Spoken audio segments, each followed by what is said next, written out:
BJP may have done well in Maharashtra, but it's not smooth sailing in Kashmir. There's trouble with ally the PDP and no resolution in sight. Nazir Masoodi has the story.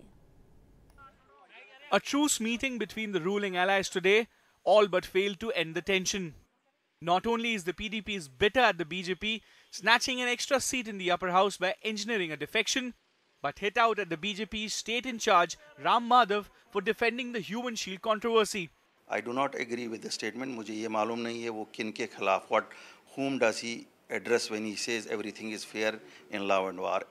If he means the war has been declared on Kashmiris, we as a party are not in line with his statement. And the BJP defended this controversial statement of one of its state ministers. देशद्रोही है, देशद्रोही का एक ही इलाज है, वो चाहे पाकिस्तान से आए चाहे वो देश के अंदर हो, उसका इलाज है गोली. देखिए, मेरी नजर में कोई ऐसी बयानबाजी नहीं हुई है जिससे कि इस प्रकार की बातें ऑपोजिशन को करनी चाहिए. The political tension comes on top of the widespread protests in the valley, and today's meeting did little to address that. But amidst reports of threats against Kashmiri students outside the state, the Union Home Minister had this to say.